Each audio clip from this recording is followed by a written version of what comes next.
omuwala mujjeewo Ruth yantumye Salimu nagamba nti wentuuka eno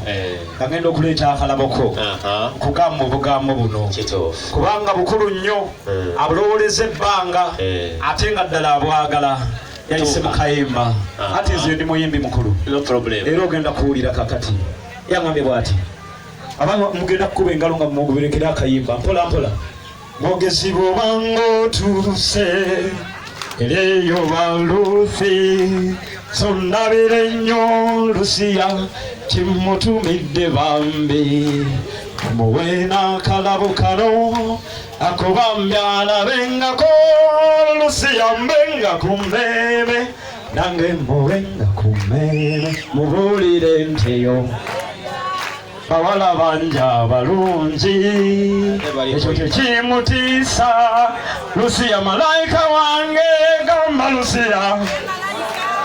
gamba Lusiya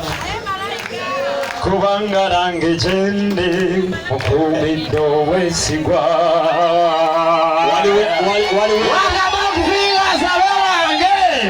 waliwo enagambye mbu zino zoziridde teziriika era teziriika kwasako emikono ebiri okuba eri 45 wagirengere omulengedde omukulu omugaga akugambye akwagala nnyo alese kesi eno si kesi ya misango agambye kesi akawala akalungi Lusiya akagala omulenzi omulungi Salimu ng'oliba omulengera era agambye kesi eno gitwale ataddemu buli kyabbeeyi kyonna agambye nti yayise mu beffumbe nakuppayo amannya kubanga ddala be balina ssente akakasizza nti nno ab'effumbe